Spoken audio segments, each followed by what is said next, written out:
All right, everyone, welcome to our February budget workshop. Without further ado, I'm going to turn it over to Christine. Good evening, everyone. So tonight's presentation is going to focus on our revenue side of our budget and our tax cap calculation. As usual, we talk about the goals of our budget. We're going to go through the tax cap calculation, not in detail, but you'll see that information in detail. We're going to look at our tax cap and tax levy history, take a look at our preliminary state aid, an overall preliminary revenue when you combine the two, take a look at our some fund balance history information, talk about our next steps, and take another look at our budget calendar items that are left in this season. So our goal is to maintain a comprehensive, excellent education that the community expects while aligning every dollar with our strategic plan. We're always focused on stabilizing our reserves for the future and maximizing our ability to generate aid, of course, all while maintaining transparency. The tax cap calculation, this is actually an image right from our submittal site. This year, the tax levy increase for 26-27 is 4.29%, or $2,596,989. New York State has an allowable growth factor, but that's capped at 2%. So even though that annual, there's that everyone thinks of the tax cap being 2% every year, that's only one element in here, and I'll describe that on the next slide. Factors that are impacting our tax cap this year. The tax-based growth factor, that actually slowed slightly from 1.0117. It's down to 1.0095. A slight change in that, but the impact on our tax levy is downward pressure, reducing the potential levy by about $135,000. Our pilots actually are decreasing in 26-27. Those are payments in lieu of taxes. That's going down by $214,230. That actually has a positive impact on the tax cap. So the loss of that revenue allows us to increase our levy accordingly. Our capital exclusion is changing slightly. We have a few factors that are driving that. Our current capital project, we have our first interest payment coming on next year relevant to that. We do have the new capital outlay expenditure for the $100,000 that we talked about that is shifting from our BOCES line into a capital outlay project line.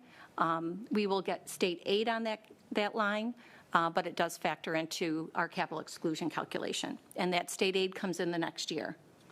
So next year, that impact of that $100,000 project will be the net of state aid.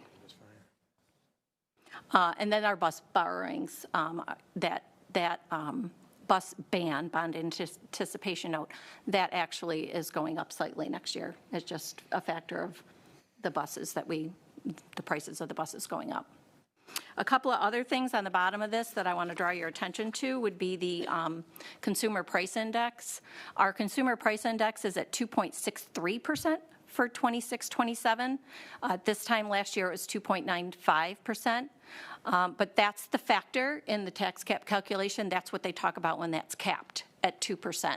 So it's the allowable levy growth factor is basically the cap of CPI. Okay? And then our cap, again, is 4.29%. Last year it was 3.04%. Just a quick look at our tax levy history. On the 22-23 school year, we were at $55 million, and this in 25-26, we were at $60 million. So it's about not quite a full $5 million increase, and you see next year's number there as well. And can I just add that if you do the math, the average yearly increase is approximately 3.75% in terms of our tax levy during the time between 22-23 and next year. And this actually talks to what Dr. Terranova just mentioned. This is our tax cap history. This is the percentage over since the inception of the tax cap legislation in 2012. As you can see from the yellow line is what we actually raised the levy at, and the blue line is the allowable levy increase per the tax cap calculation, that formula that I just showed you. So the blue line, you can see most years we stayed below that or at that.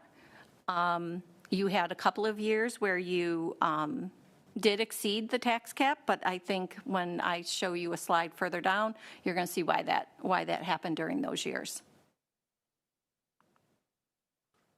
So taking a look at our preliminary state aid, lots of information on this slide, so I'll try to talk you through it. State aid represents about 38% of our budget.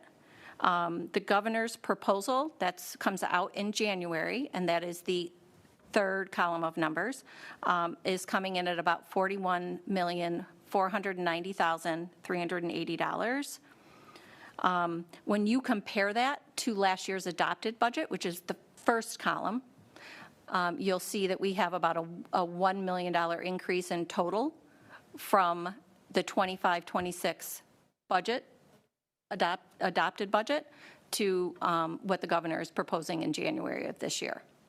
If you compare it to what we are actually projected to receive during the 25-26 school year, so at the end of the fiscal year 24-25, there's some things, we go through an audit, we have our final numbers, and we submit those in the fall.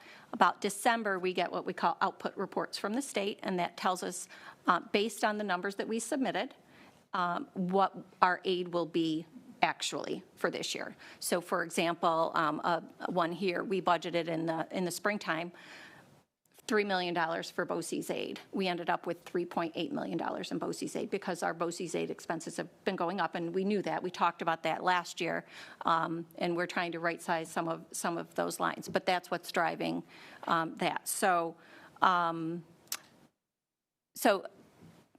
going to cycle back a little bit here to the foundation aid number. So last year we projected $27,087,119. Based on the output reports, we are projected to get $27,100,118. The 1% that is in the governor's recommended budget is $271,000. It's based on that $27 million, the $27,100 million. So that's the 1% that we're getting. The reason it's 1.05 is because we're on this slide is because we're comparing it to budget, not to what we're actually supposed to get. But when you're looking at the reports from the state that are printed out, they're using the 27,100,118 as the base for their calculation.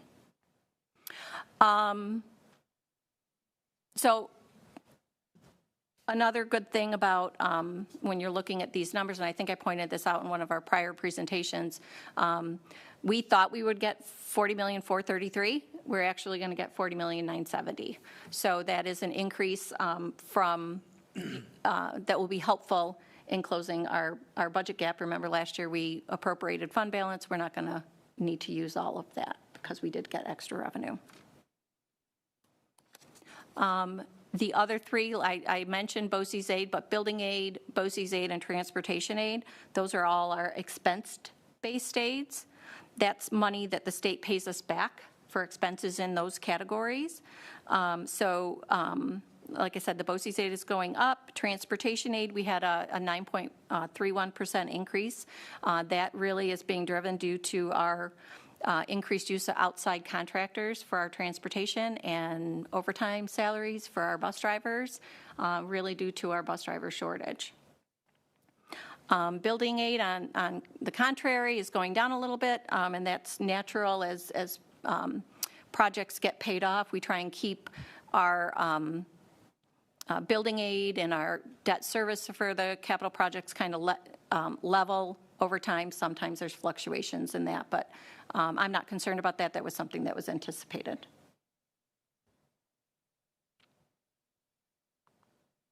So when you roll everything up together and you look at our tax levy increase of 4.29%, our state aid increase of 2.61%, because if you look bottom line, when you compare it to our budget, it's 2.61%. We're keeping our federal aid flat. That is just our Medicaid reimbursements for the services that we provide, related services we provide our students. The other local revenues, there was I took a little deep dive into that. We have, it fluctuated minimally. It was a look at history, where we think we'll be on interest. So that's going down slightly. So if you take a look and we compare, obviously we don't know 100% of what our expenses are going to be. We're going to be looking at our personnel side of our budget a little more closer over the next month. So we'll know more about our expense side of the budget. So right now, the revenue that we have towards the expense side of our budget is the $109,701,228 at this stage. Now we know, obviously, that this $41,493,080 that we're anticipating from the governor or from the state right now is based on the governor's budget that was released in January. They are now in negotiations with the other legislators, and once that legislative budget comes out and they have an agreement and that gets published, we're hoping early April. It doesn't always happen. We'll know more about whether that number, how solid that number is.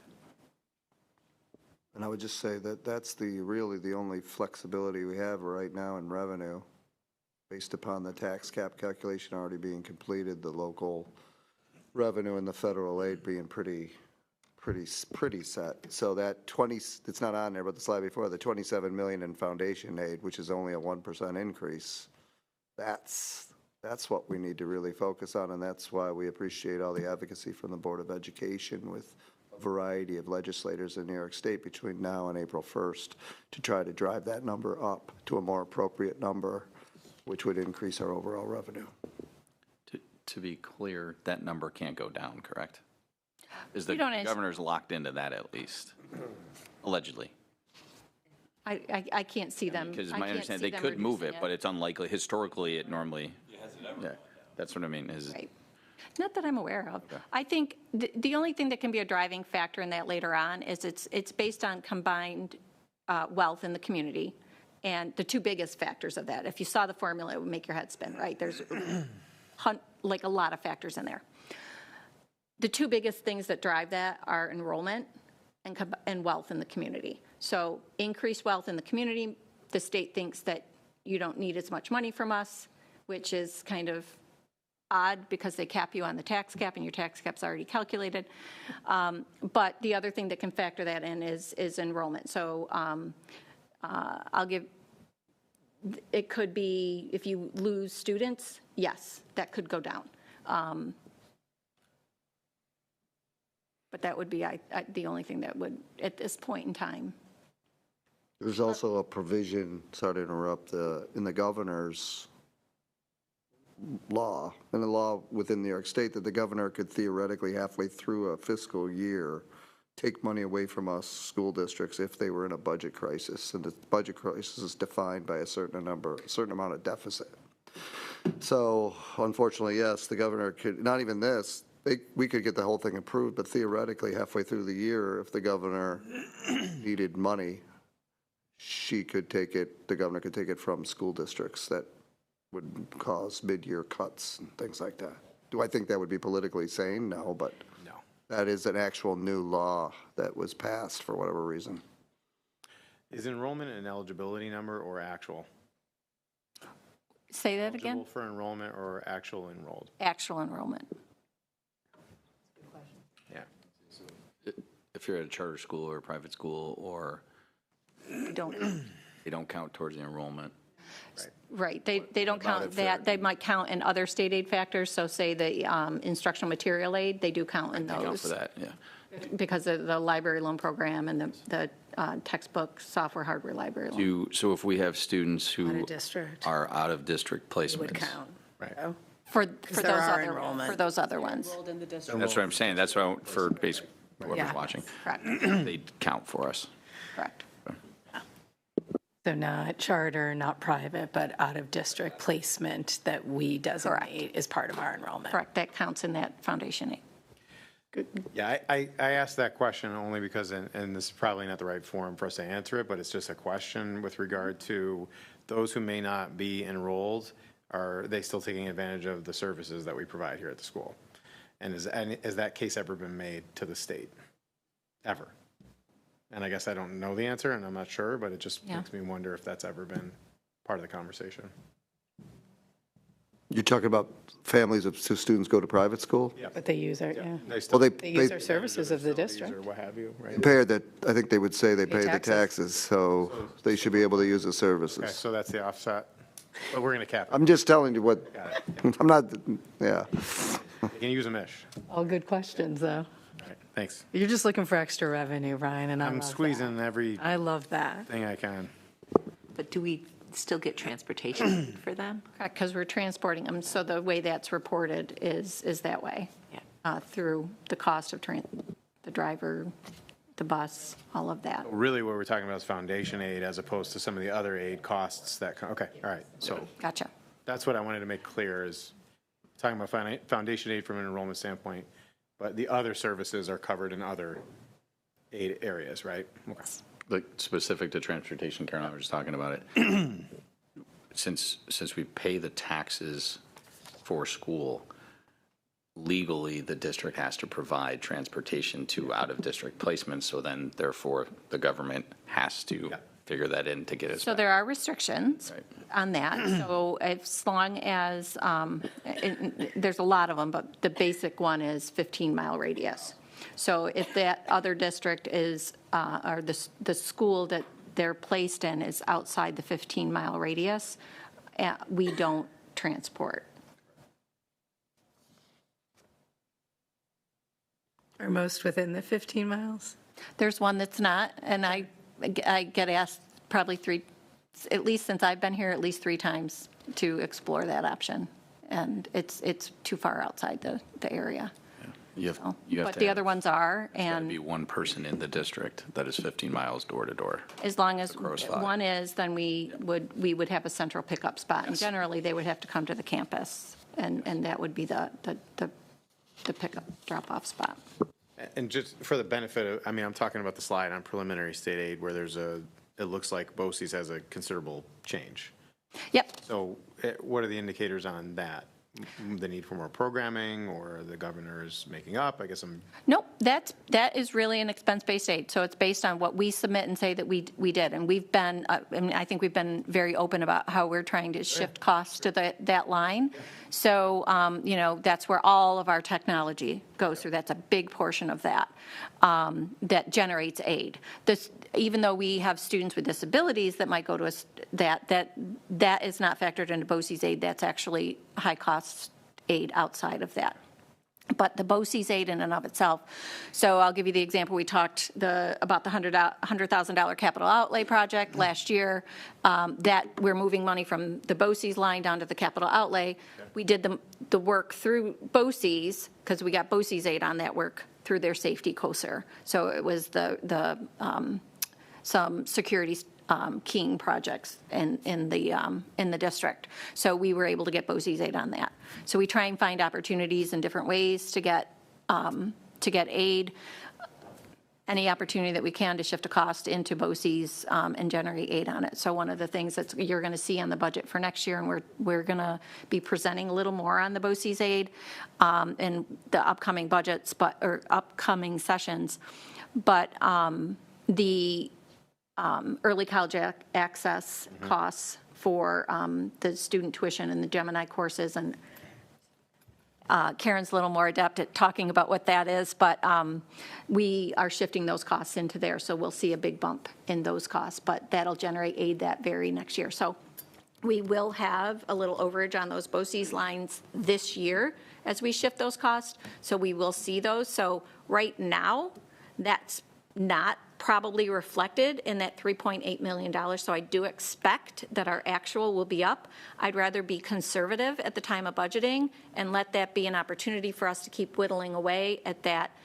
When you're looking at this next slide, that big increase can help us whittle away at how much we need to appropriate in fund balance. So that increase in state aid, you know, I don't want to assume that this is going to happen, and God forbid that there be something that gets denied at the state level. I would prefer to be conservative on that. It's a new program, and it'll be our first submission on all of it. So I anticipate that our BOCES aid will actually be higher for next year than what was showing on that line. So. Yeah. And this is probably looking too far ahead, but the CTE itself, will that present any opportunities? The career technical education program. So we aren't budgeting in 26-27, but that program will start in 27-28. So as we develop that and we have opportunities to maybe tuition out, that could be another revenue source for us as well. And the subcommittee that Karen Finter's facilitating from the community partners around shared expenses and opportunities would talk about that. Yeah. Yeah, good. Great questions. Thank you. You're welcome. I try. Okay, so one of the things that I promised you earlier on in the slide to talk about why we exceeded the tax cap in those 2 fiscal years that you saw that line, that yellow line go up above the blue line. So this is our fund balance history for where the revenue is that green line, and the orange line is our expenses. And as you notice, pretty much all the way up through 2020, those 2 lines were in lockstep with each other. There was actually a year where you've got your expenses exceeding your revenues in those years. And interesting to note on it as well is during that time, the blue shaded area at the bottom, that represents our fund balance as a district during those years. So if you noticed, all those years, we weren't saving for the future. What shifted that in 2020 through 2024 is a few factors. One was the district's intentionally started creating a contingency gap so that we could build our reserves and address some critical needs in the district. We received our increase in foundation aid during those years when foundation aid became fully funded after years of losing about $110 million to towards our budget cumulatively over those years. Also during that time, you had the influx of the pandemic era aid. So now that pandemic era aid is gone, foundation aid is now flat. It's even more important for us to be protecting that cushion. So we'll be looking very closely at current year expenditures. I've already been looking for about 2.5 months at our current year projections to see where we think we might be, to see where we can whittle away at the use of fund balance for next year, or that we used this year, maybe not expend as much. We already saw where we got a little more revenue. Now maybe if we can hold our expenses to a level that can help us reduce the use of appropriated fund balance. But we want to maintain that cushion, and I know I may have probably said it several times before, and you've heard it from Dr. Terranova. You know, it's very important for us, you know, to have that 3 to 5% cushion to be able to fund reserves so that in, say, every 5 years you can do a capital project and maintain your buildings and get state aid for those projects. So it's critically important to have money in reserves to help you through unstable positions where you have an opportunity. So you see a couple of those years where that orange line goes above the green and you expended more than you had in revenue coming in. Those reserves are critically important for times when things get lean. And again, really important for saving for repairs to and renovations to your infrastructure on campus. So going forward, our immediate priority today is to submit, well, tomorrow, is to submit the tax cap. It's due by the 1st, which obviously tomorrow's the 27th. We're in February, so we don't quite make it to the 31st. So we'll be doing that.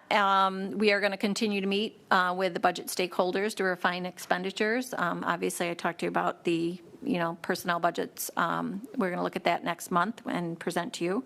And obviously, the continue advocacy for increased state aid. We're going to provide the personnel update, the first one on March 11th. And again, on the 26th, we'll provide an update on that, and then look at our overall expenditures.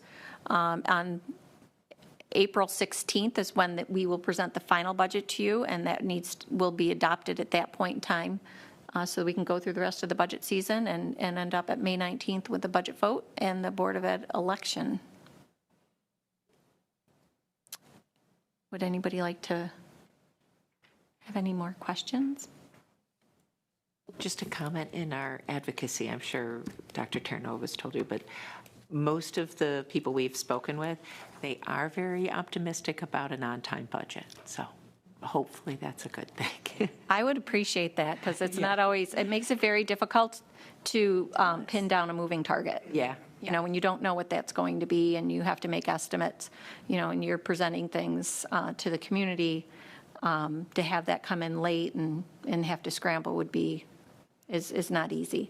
Yes. And it definitely, we're hearing that, education is obviously a bipartisan interest. So like nobody wants to cut stuff, but there are a lot of areas that are unknown, whether federal aid's going to come in. And so there are lots of things out there, but we are hearing that there's not as many attachments to the budget. So they're hoping that it'll be on time.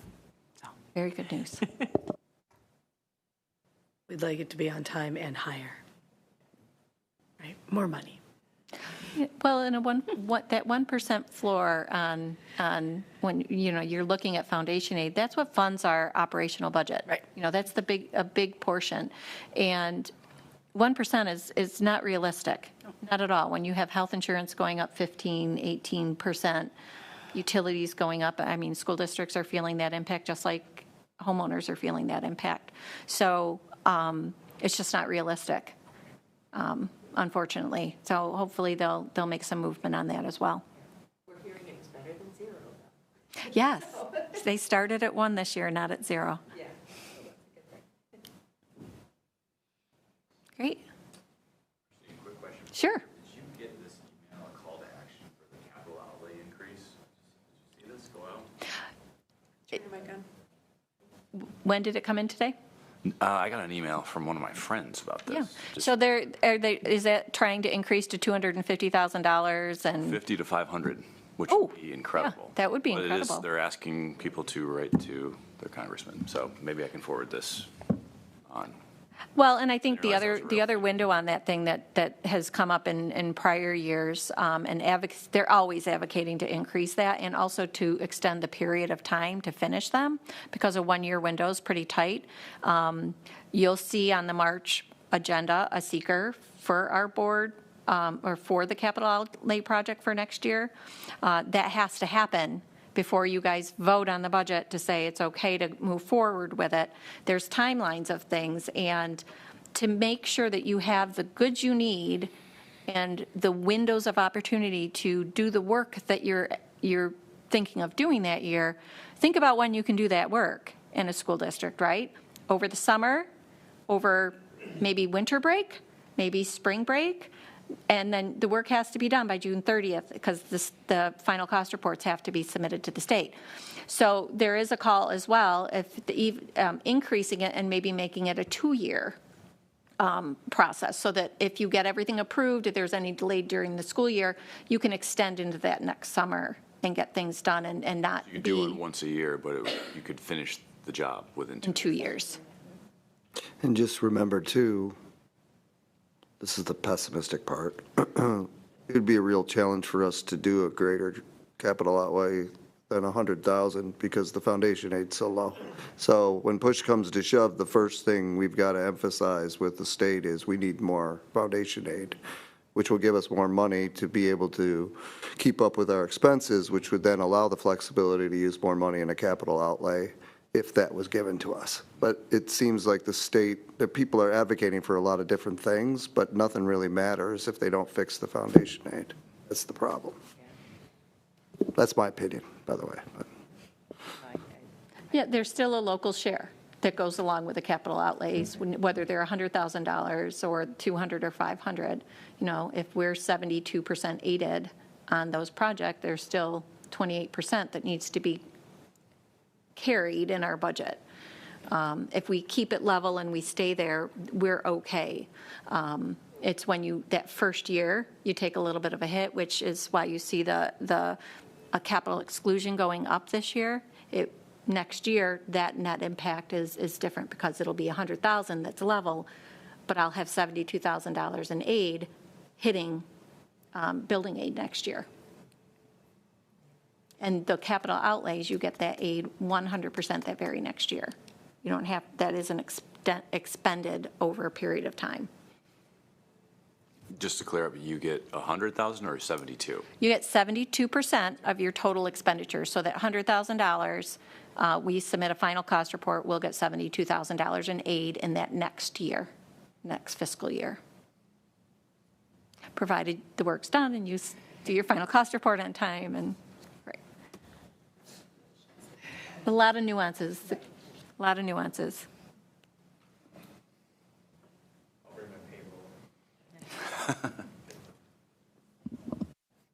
Any other questions? All right, just a reminder, our Board of Education meeting is on Wednesday next week, not Thursday, or 2 weeks, sorry, not Thursday, so that parents and others can go enjoy the district orchestra concert. Anything else before we close out? Just thank you. Yeah, as always, Christine. Thank you so much. You're welcome. All right, great. We'll see everyone again in 2 weeks.